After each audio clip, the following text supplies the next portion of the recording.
नमस्कार, बहुत स्वागत है आपका। मैं हूं आपके साथ शीनम शर्मा। इस पॉडकास्ट में हम बात करने जा रहे हैं एक बहुत ही इंपॉर्टेंट टॉपिक के बारे में, सुपर पावर कंट्री अमेरिका, जिस पर कर्ज लगातार बढ़ता जा रहा है और ये कर्ज पहुंच गया है $40 ट्रिलियन के पार, यानी कि करीब 40 खरब का कर्ज हो चुका है। ये हुआ कैसे, इस कर्ज के पीछे क्या ईरान जंग बड़ी वजह है, इन सभी सवालों के बारे में जवाब हम लेंगे। मयंक मिश्रा मेरे सहयोगी मेरे साथ लगातार जुड़े हुए हैं। मयंक, क्या कहेंगे इस पर आप? देखिए, ये जो $40 ट्रिलियन का आप कर्ज देखिए, यानी 40 खरब आपने जो करीब बताया, ये एक बड़ा झटका है डोनाल्ड ट्रंप की उन नीतियों को लेकर जो उन्होंने आने के बाद जिसको लागू किया, चाहे वो डिफेंस बजट हो, डिफेंस पॉलिसीज़ हो अमेरिका की, चाहे वो इंटरेस्ट रेट से जुड़े मामले हों, चाहे वो टैरिफ जो प्लान था वो पूरी तरह से फेल हो चुका है। अगर हम इनिशियल जैसे कुछ आंकड़ों की बात करें तो अमेरिका में हर व्यक्ति पर करीब $1,19,699 का कर्ज है हर व्यक्ति पे। अगर इसको जो टोटल है इसको अगर आप डिवाइड कर देते तो, और 2008 से लेकर अब तक करीब $30 ट्रिलियन का इसमें इजाफा हुआ है। बड़ा आंकड़ा यानी है हाँ, वाकई। जब जितना टोटल कर्ज है अमेरिका पे, उसमें आप देखें 2008 के बाद से जो है करीब $30 ट्रिलियन का इजाफा हुआ है। रोजाना ब्याज चुकाने पे करीब $3.8 अरब खर्च हो रहे हैं। यानी जो डेली इंटरेस्ट अमेरिका को पे करना पड़ता है कर्ज के ऊपर, उसी में $3.8 अरब रोज खर्च हो रहे हैं। देखिए, मैं एक CNN की रिपोर्ट पढ़ रहा था, उसके मुताबिक फिस्कल वॉचडॉग ग्रुप पीटर जी पीटरसन फाउंडेशन के CEO माइकल पीटरसन ने कहा कि अगर यही हाल रहा तो सिर्फ 6 साल में अमेरिका का कर्ज $50 ट्रिलियन तक पहुंच जाएगा, अगर ऐसे ही मामला चलता रहा तो। और उन्होंने ये भी कहा कि 10 साल से भी कम समय पहले अमेरिका जो था उस पर सिर्फ $20 ट्रिलियन का कर्ज था, और अब वो बढ़कर जो है हो चुका है $40 ट्रिलियन। और अमेरिका वास्तव में अपनी अर्थव्यवस्था और अपने देश के भविष्य को खतरे में डाल रहा है। इस तरह के तमाम इकोनॉमिस्ट जो हैं वो अपनी राय रख रहे हैं। शीनम, बिल्कुल, देखिए ये अब सवाल ये है कि आखिर ये कर्ज जो लगातार बढ़ता जा रहा है, जो आपने बड़े बड़े आंकड़े पेश किए, इसके पीछे की वजह क्या है? बहुत सारे लोगों का अलग अलग राय है इसके बारे में, लेकिन डिफेंस की हम बात करेंगे। अमेरिका बहुत बड़ा हिस्सा खर्च करता है अपना डिफेंस के ऊपर।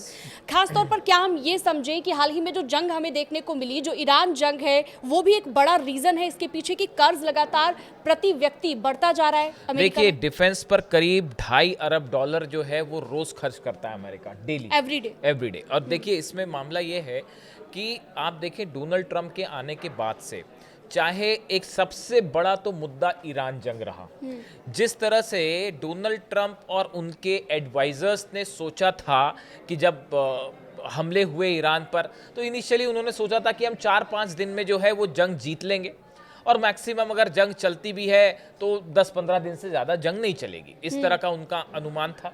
जबकि हुआ ये कि आज देखिए 5 महीने हो चुके हैं, और 5 महीने बाद हालात ये है कि अमेरिका न सिर्फ जंग में भारी पड़ गया, बल्कि अमेरिका के सारे बेस तबाह हैं। अमेरिका के पहली बार ऐसा हुआ इतिहास में कि F-35 जेट डाउन हुआ है। मतलब 5th जनरेशन का अगर प्लेन डाउन होता है तो अपने आप में बड़ा झटका है। जितने बेसेस हैं वो तबाह हो गए मिडिल ईस्ट में। समंदर में आप देखिए कि कई सारे अमेरिका के जहाज जो हैं वो डिस्ट्रॉय हुए।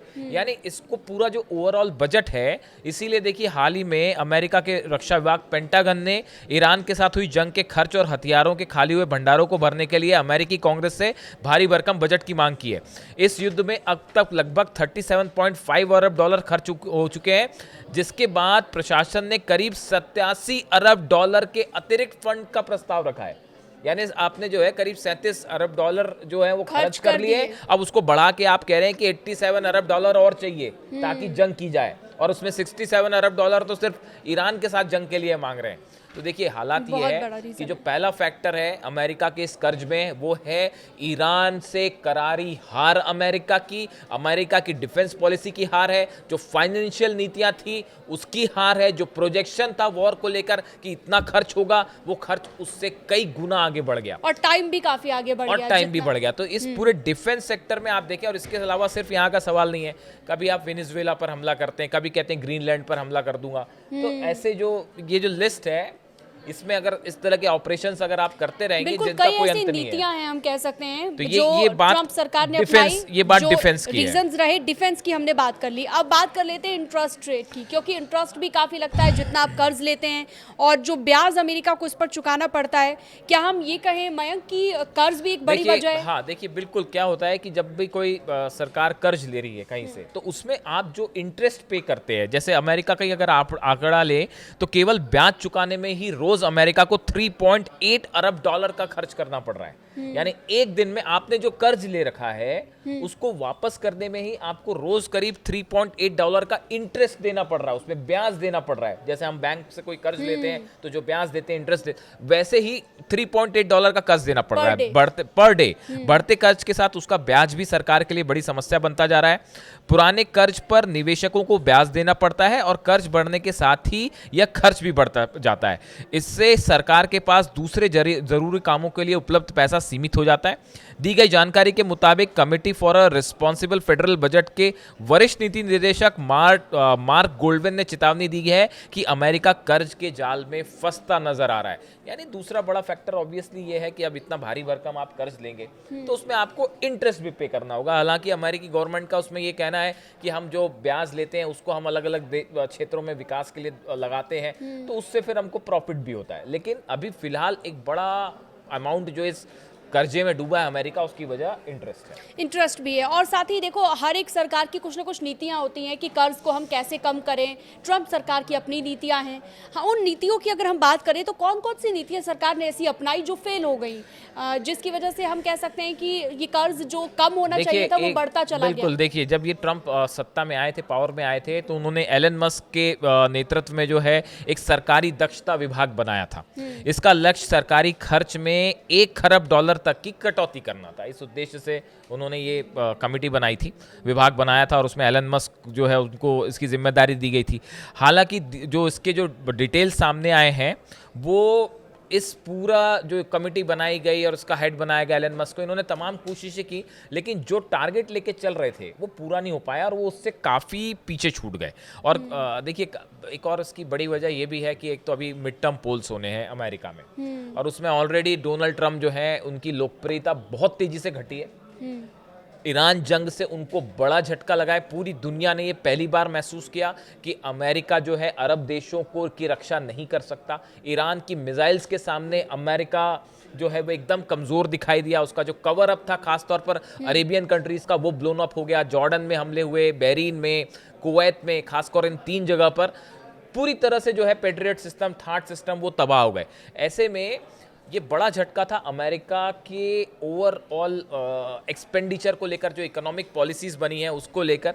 तो वो एस्टिमेशन जो उन्होंने लगाया था वो पूरी तरह से गड़बड़ा गया। तो ऐसी कई नीतियां रहीं जो नुकसान दे रही हैं इस पूरे मामले में। प्लान की भी बात कर लेते हैं, क्या वो भी फेल हो गया?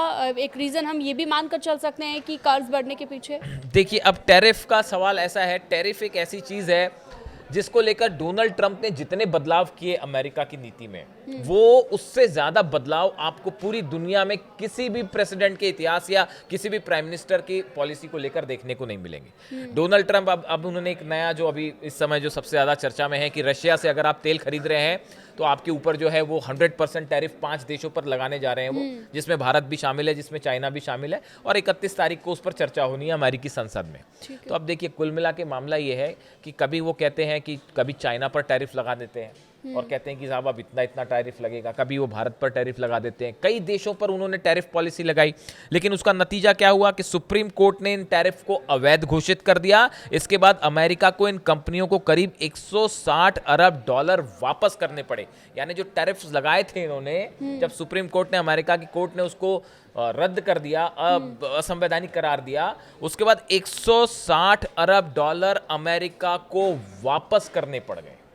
तो ये एक बड़ा झटका था। इसीलिए अगर आप देखें कि जो टैरिफ प्लान था डोनाल्ड ट्रंप का, वो टैरिफ को लगाते हैं, कब लगा देंगे और अगले 2 दिन बाद उसको कम कर देंगे, वापस कर, कोई भरोसा नहीं। तो उनकी ये कंसिस्टेंट पॉलिसी ना होने के कारण टैरिफ प्लान जो था और देखिए जिस तरह से उन्होंने टैरिफ लगाए, ईरान अक्सर इस बात को कहता है कि ये आपने एक तानाशाही रवैया अपनाते हुए जो है वो टैरिफ लगा दिया, आज इस पे टैरिफ, कल उस पे टैरिफ। भाई अमेरिका में एक प्रोसीजर है टैरिफ लगाने का, संसद से आपको परमिशन लेनी पड़ेगी, अब जो नियम कायदे हैं उनको फॉलो करना पड़ेगा, इसीलिए सुप्रीम कोर्ट ने उसे रद्द कर दिया। तो जो पैसा जुटाने का टैरिफ प्लान था वो पूरी तरह से फेल हो गया, और इससे कंट्रीज के साथ रिलेशन जो खराब हुए वो अलग रहा। बिल्कुल, तो वो चलिए ठीक है।